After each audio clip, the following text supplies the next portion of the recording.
같이 한번 기도하겠습니다. 오늘 기도할 때는 우리 다음 세대 젊은 영혼들을 위해 좀 기도했으면 좋겠습니다.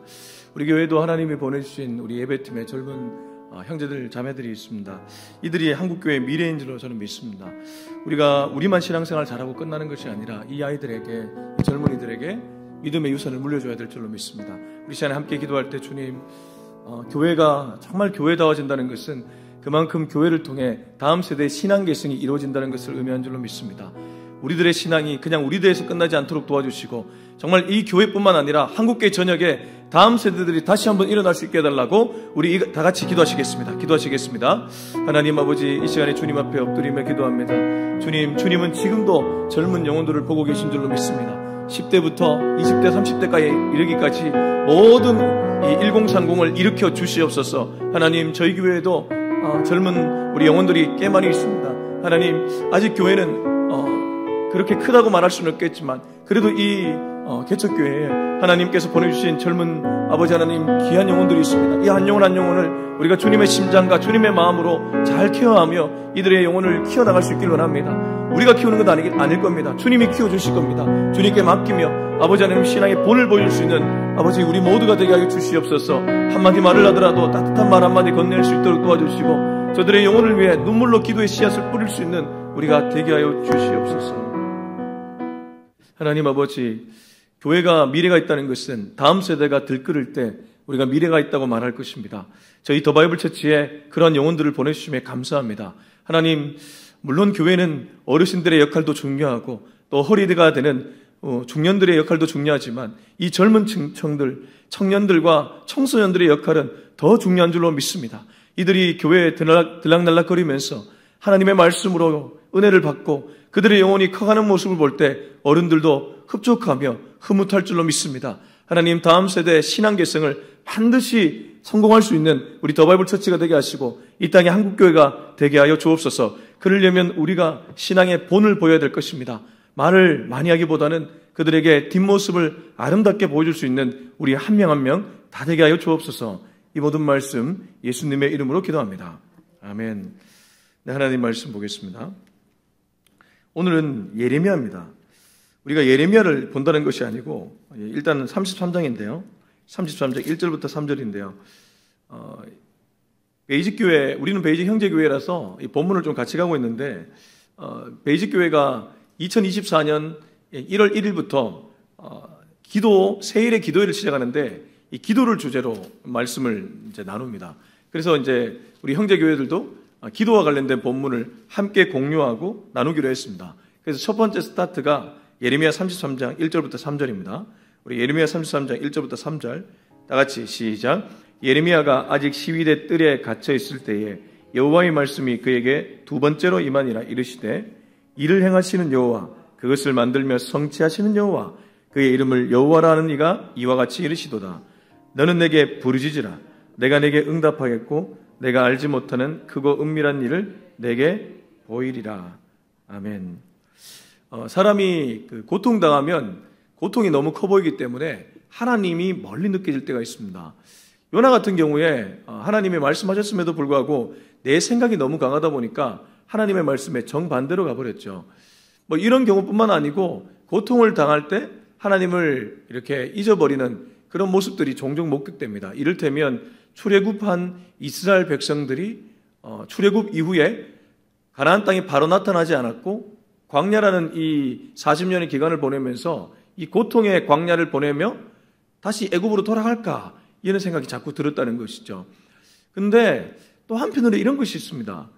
비록 육신적으로는 굉장히 큰 고통 속에 있지만 영적으로 보면 그때야말로 주님을 더욱 절실하게 찾을 수 있는 때라는 것이죠. 그래서 유명한 문학가 C.S. 루이스는 고통은 오히려 하나님이 보내시는 확성기다. 하나님이 인간들에게 보내시는 확성기라는 그러한 말까지 남겼습니다. 그러고 보니까 고통 가운데 하나님을 만났던 인물들이 몇 있습니다. 이를테면 요셉 아시죠? 요셉이 사실은 애굽에 팔려갔을 때 나이가 17이었습니다. 여러분 지금 17 그러면 몇 학년입니까? 고등학교 1학년입니다. 고등학교 1학년에 형제들의 모함 때문에 이국 땅에 혈혈단신으로 팔려갔다고 상상해 보십시오. 지금도 고등학교 1학년이 외국 나가서 혼자서 생활하면 여간 힘든 것이 아닙니다. 근데 그 요셉이라는 아이는, 그 당시 아이였으니까 그 아이는 형제들의 모함으로 인해 노예로 팔려갔습니다. 아니, 졸지에 채색옷을 입혀준 아버지의 사랑을 완전히 잃어버리고 형제들의 모함으로 17살에 이국 땅에 노예로 팔려갔으니 그거 얼마나 멘탈이 붕괴될 만한 일입니까? 이른바 요즘 말로 멘붕이 올 타이밍이죠. 근데 성경은 요셉을 멘붕을 맞이했다 이렇게 말하지 않습니다. 물론 성경이 아주 자세하게 요셉의 감정을 다 기술하진 않았을 겁니다.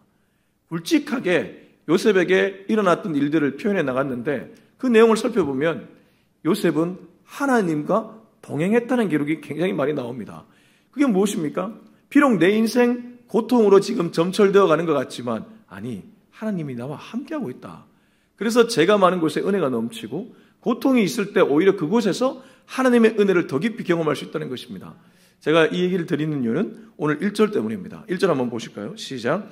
예레미야가 아직 시위대 뜰에 갇혀 있을 때에 여호와의 말씀이 그에게 두 번째로 임하니라 이르시되, 예레미야가 아직 시위대 뜰에 갇혀 있다는 것은 이 32장의 맥락을 좀 알아야 됩니다. 32장에 보시면 2절 말씀 우리 같이 한번 읽겠습니다. 32장 2절, 예레미야 32장 2절 시작.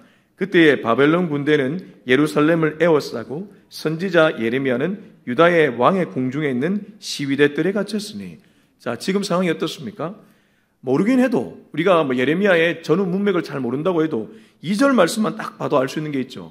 바벨론 군대가 이스라엘을 에워쌌다. 그리고 이 궁이 완전 포위가 됐다. 그리고 이 궁정의 선지자, 어떤 의미에서 조금 고급스러운 선지자였던 예레미야가 지금 어디에 갇혀 있다고 기록되어 있습니까? 유다의 왕의 궁중에 있는 시위대 뜰에 갇혔다고 표현되어 있습니다. 나라는 국군이 기울었고 나라는 바벨론이라는 이방 국가에 의해 함락당하기 직전이고 선지자였던 그는 시위대 뜰에 갇혀 있습니다. 이쯤 되면 마치 우리나라가 일제강점기 때 나라는 일본에게 빼앗겼고 주권은 빼앗겼고 독립투사들은 감옥에 갇혀 있는 그런 것과 거의 흡사한 그런 상황이 예레미야에게 지금 연출되었다는 것입니다. 이렇게 되면 천하의 예레미야라도 답답하죠. 나 지금 어떡하지? 근데 놀라운 건 그때 여호와의 말씀이 그에게 두 번째로 임했다고 33장 1절은 기록되어 있습니다. 그래서 우리는 이 말씀을 읽으면서 한 가지를 분명하게 알 수 있습니다. 하나님은 고통을 외면하는 분이 아닙니다. 우리가 고통 중에 있다 보면 마치 하나님이 우리의 고통을 외면하는 듯한 그러한 느낌을 받을 때가 간혹 있습니다. 여러분 혹시 좀 한 분이 오셔가지고 제가 지금 성경이 미구나. 저기 살았고 저기 내가 무슨 얘기했죠 지금? 고통을 외면하지 않으신다. 예전에 세월호 사건 아시죠? 세월호 사건이 이렇게 일어났을 때에 참 너무 안타까웠죠. 저 지금도 세월호 사건 생각하면 그거는 여야를 막론하고 정치적 문제 아닙니다. 저는 그때 대통령 되신 분들이 정치적으로 그걸 얘기할 때 너무 안타까웠어요. 박근혜 대통령도 잘한 건 없습니다. 그러나 그걸 정치적으로 이용할 필요가 하나도 없고 그때는 그 아이들의 아픔과 유가족들의 아픔에 충분히 우리가 공감을 해야 됩니다. 근데 제가 그 사건을 볼 때 제일 이제 힘들었던 게 왜 그 죽은 아이들 부모님 중에 믿는 사람이 없었겠습니까? 제가 알기로는 안산에 그 교회 다니던 부모님의 자식들이 있었을 겁니다. 그럼 그때 그 부모님들이 어떤 생각이 들겠습니까? 하나님 어디 계시는가?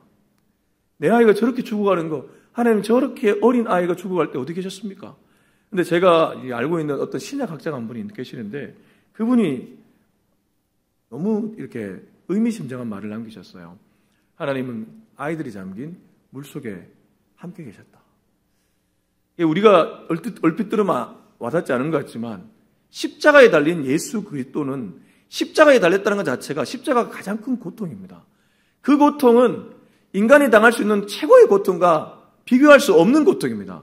그러니까 인간이 죽음 직전에 있었던 익사하기 직전에 아이들이 있는 그 자리가 바로 십자가의 자리라는 것이고 예수 그리스도는 아이가 그 물속에 잠겨 있을 때 그 자리에 함께 있었다는 것입니다. 사단은 고통을 당하면 외면한다고 얘기합니다. 우리한테 속삭입니다. 너 봐라. 너 그렇게 열심히 교회 다녔지만 네가 가장 힘들 때 하나님 어디 계시냐? 라고 우리를 유혹하고 깬다는 것이죠. 그러나 하나님은 우리가 고통당할 때도 우리와 함께 하시는 분인 줄로 믿습니다. 1절 보십시오. 시대 뜰에 갇혀있고 바벨론에 의해 국군이 기울었지만 정작 하나님의 말씀이 그때 임한다는 것은 하나님 다 보고 계신다는 의미 아니겠습니까? 하나님이 다 지켜보고 계신다는 것입니다. 그리고 두 번째로 하나님은 말씀하시는 분이라는 것.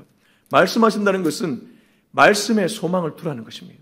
예레미야야, 비록 나라는 기울고 너는 몸이 갇혀있는 몸이지만 네가 갇혀있더라도 너의 영혼과 너의 눈은 나를 보라. 나의 말을 보라. 내 말을 붙들라. 이 말 아니겠습니까? 그래서 이 33장의 내용이 뭐냐면요.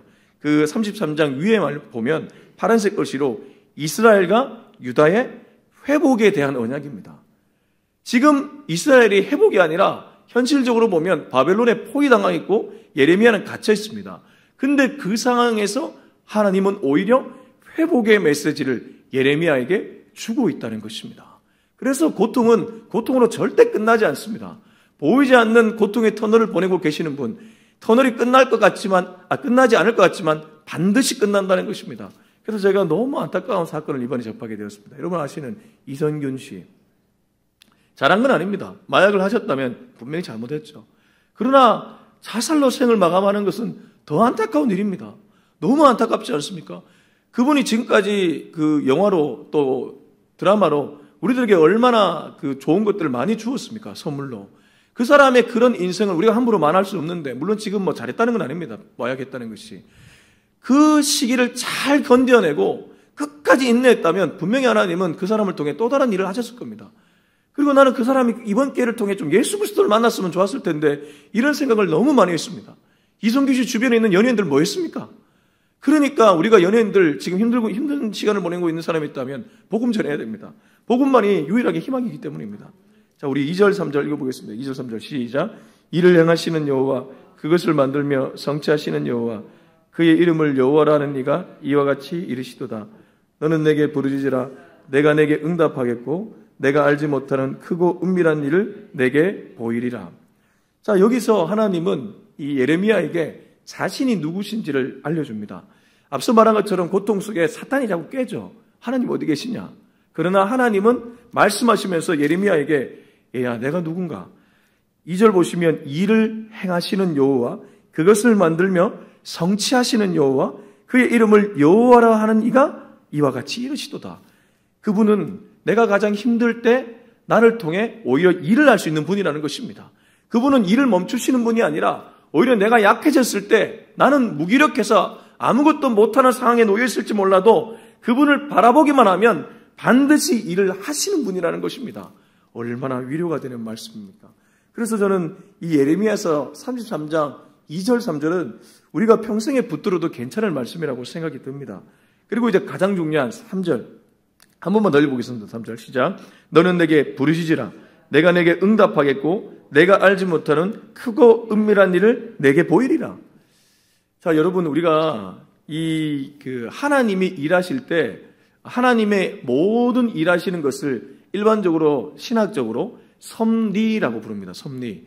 그러니까 뭐 예를 들면 저희 교회가 여기 대치동에 와서 예배 드리고 있는 것도 물론 오미선 대표님, 여기 공간의 대표님이 공간을 내주고 또 제가 장례식에 가서 장례를 집례해서 이런 과정들이 있었지만 뒤돌아보면 다 하나님의 뭐죠?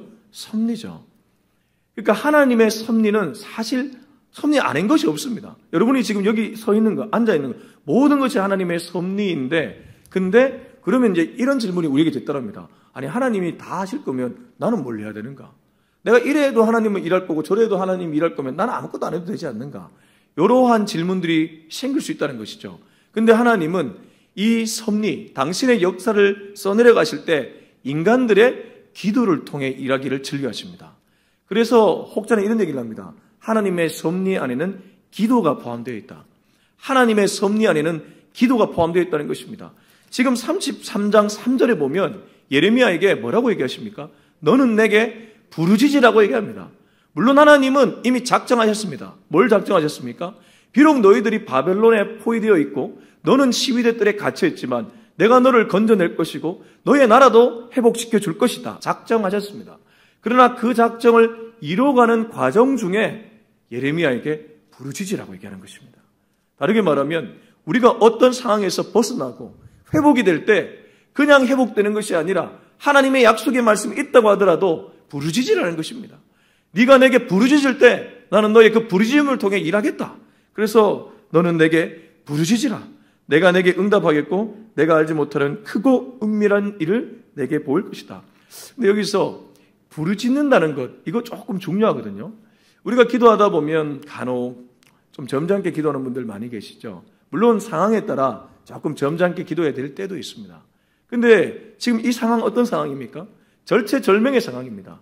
나라는 바빌론에게 완전히 빼앗기게 되었고 본인은 시대들에 갇혀 있어 아무것도 할 수 없는 상황입니다. 그러나 너 입술은 잊지 않냐? 주님은 얘기하고 계십니다. 너 입술은 잊지 않냐? 부르짖으라. 그래서 부르짖었던 수많은 신앙의 선조들이 있습니다. 이를테면 바울과 실라. 감옥에 갇혔죠. 아무것도 할 수 없죠. 부르짖었습니다. 찬송과 기도를 했습니다. 그랬더니 어떤 일이 일어났습니까? 옥문이 열리고 착고가 풀리고 지진이 일어나서 터가 흔들리는 역사가 일어났죠. 물론 하나님은 이미 그걸 작정하셨습니다. 얘를 빼내야 되겠다. 근데 찬송과 기도를 부르짖을 때 하나님이 그걸 또 보시고 그걸 통해 일하셨다는 것입니다. 다윗의 자손이여 나를 불쌍히 여기소서. 혹시 기억나십니까? 그 여리고의 맹인. 그렇게 얘기할 때 주변의 제자들이 야 입 다물어라. 너 왜 이렇게 시끄럽냐? 그렇게 책망합니다. 근데 이 사람 지금 상황이 어떻습니까? 평생 맹인으로 살아가지고 예수님이 치유의 역사를 일으킨다고 하니까 아니 너희들에게 나는 체면 같은 거 없다. 일단 내가 살아야 되겠다. 그래서 다윗의 자손이여 나를 불쌍히 여기소서 부르짖었습니다. 부르짖었더니 예수님이 어딜 보셨습니까? 나무라는 제자들을 보셨습니까? 부르짖는 맹인을 보셨습니까? 부르짖는 맹인을 보았던 것입니다. 여러분 지금도 하나님은 부르짖는 한 영혼을 보고 계신 줄로 믿습니다. 부르짖으십시오.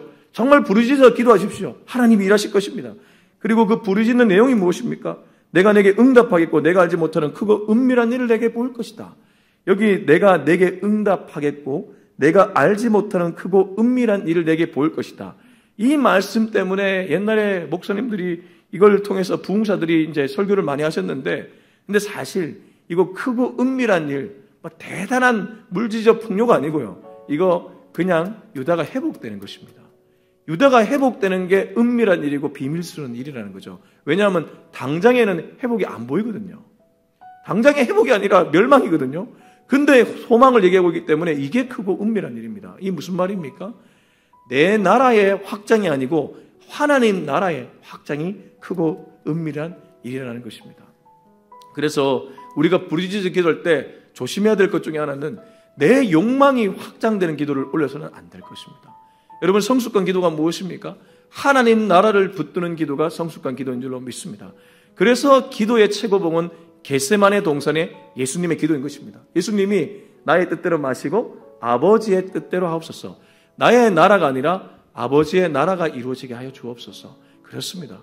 여기 33장 3절의 부르짖음의 기도의 내용도 결국 아버지의 나라, 하나님의 나라가 이루어지는 내용인 줄로 믿습니다.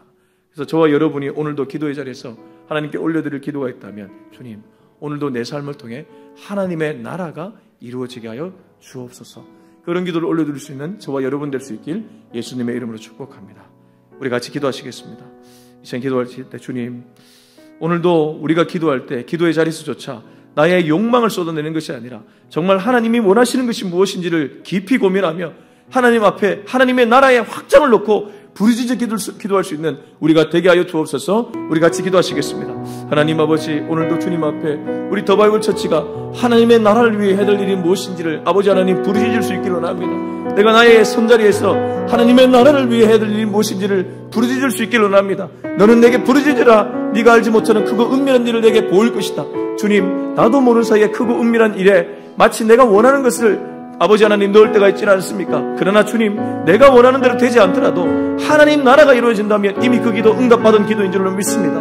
오늘도 주의 뜻을 구하며 주의 나라가 이루어지게 해달라고 주님 앞에 기도할 수 있고 토로할 수 있는 우리 모두가 되게 하여 주시옵소서. 주님, 신앙의 선조들은 모두 부르짖어 기도했습니다. 힘들 때일수록 더욱 부르짖어 기도했습니다. 이 시대가 부르짖어 기도할 때인 줄로 믿습니다. 나라가 구분이 기울고 경제적으로 힘들고 정치적으로 여야가 쟁론할 때 우리 기독교인들은 부르짖어 기도해야 될 줄로 믿습니다. 주님, 오늘도 나의 기도의 자리에서 부르짖어 기도할 수 있는 우리 한 명 한 명 되게 하여 주시옵소서. 주님 아버지, 이제는 우리 주 예수 그리스도 은혜와 하나님의 사랑과 성령의 그 놀라우신 은혜가 오늘도 부르짖어 하나님의 나라를 위해 기도하기로 작정하고 다짐하는 여기 모인 우리 모두, 예배드리는 우리 모두의 머리 위에 지금부터 영원토록 함께하기를 간절히 축원하옵나이다. 아멘.